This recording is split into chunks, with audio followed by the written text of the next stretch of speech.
जज साहब, इस पंखे से मुन्ना का कोई लेना देना नहीं है। कोई सबूत है? गांव का बच्चा बच्चा जानता है जज साहब कि मुन्ना की दुकान में पंखा है ही नहीं। ये बच्चों का खेल नहीं है, कोर्ट है।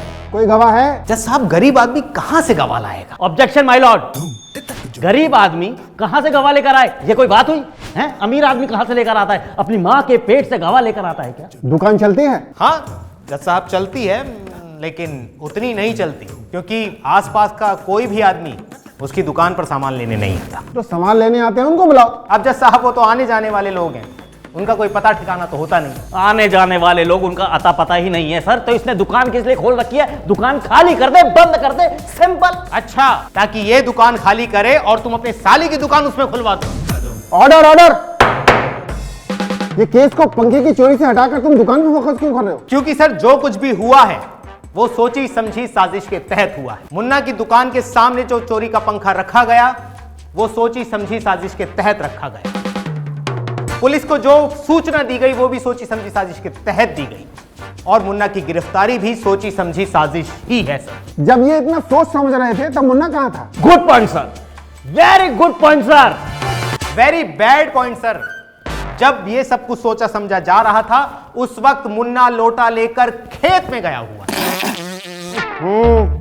यहाँ सरकार देश को चमकाने के चक्कर में लगी है और ये 2023 में लोटा लेकर खेत में जा रहे हैं। Very bad. अरे सर, ये तो कुछ भी बुरा नहीं है, उससे कई गुना बुरा तो ये पहले कर चुका है, ये पंखा चोरी करके। Objection my Lord.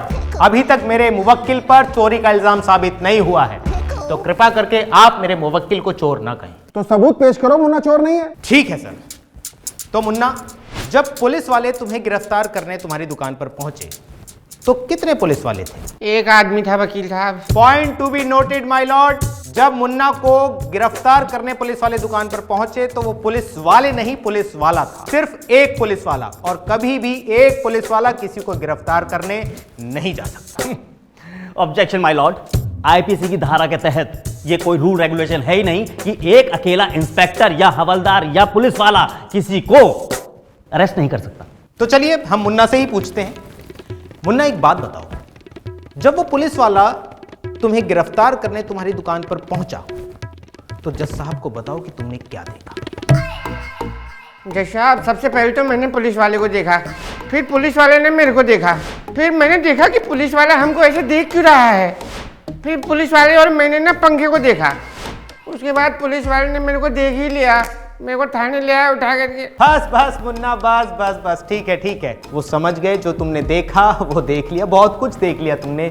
लेकिन जज साहब, जो देखने वाली चीज थी वो मुन्ना ने नहीं देखी, वो उस पुलिस वाले ने देखी। तो मैं आपसे दरख्वास्त करूंगा कि इस कोर्ट में उस पुलिस वाले को बुलाया जाए जो गिरफ्तारी करने के लिए मुन्ना की दुकान पर गया था। तो हम उससे पूछना चाहेंगे कि उसने इसकी दुकान पर जाकर क्या देखा।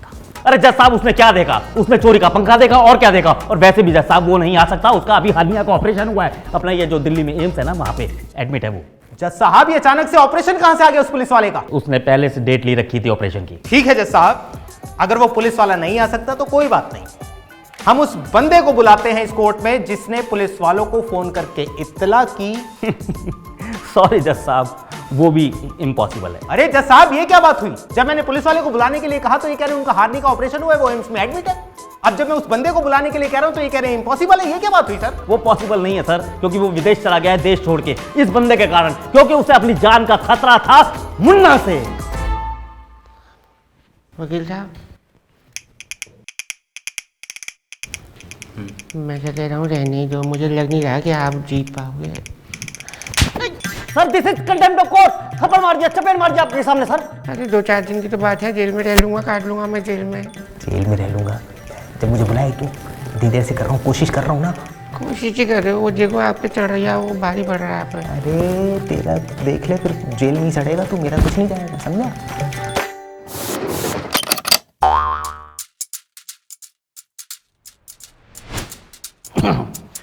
My lord, wait wait wait wait. हाँ हेलो। हाँ क्या? अरे मैंने तुमसे कितनी बार कहा है, जब मैं हेयरिंग में होता हूँ तुम जो व्हाट्सएप मत किया करो। देखता हूँ, रुको। बाबला साहब, जरा पंखा घुमाइए, घुमाइए। सर मैं एक घुमा देता हूँ। आप इसकी हिस्ट्री, बिल, शॉप इसके बारे में जानते हैं? नहीं सर, इसके बारे में तो मेरे पास कोई जानकारी नहीं है, लेकिन क्यों सर? ये पंखा मेरे ससुर का है? हैं? हाँ, और पुलिस को बोलो एक एफआईआर अभी दर्ज करें। और तुम, क्या नाम है तेरा? मुन्ना। तुम घर जा सकते हो, आज के बाद तुम्हें कोई परेशान नहीं करेगा। और बामला साहब, उस पुलिस वाले को बोलो कि कल 1:30 बजे यहाँ मेरे सामने अदालत में हाजिर हो। अरे सर, वो तो पॉसिबल नहीं, अभी तो बताओ, उसका हर्निया का ऑपरेशन हुआ। मैं कुछ नहीं जानता, और जो कॉल करने वाला है उसको भी विदेश से यहाँ इंडिया बुलाओ। दोनों सेम टाइम पे मेरे सामने होने चाहिए, समझे? अरे सर, अभी तो बताया वो विदेश में रहता है, वो अभी ऐसे थोड़ा कि सब्जी मंडी क्या बुला लूं मैं उसे। Court dismiss. रामला जी फंस गए आप ही के जाल में। जवाब दीजिए, पंखा कहाँ से आया?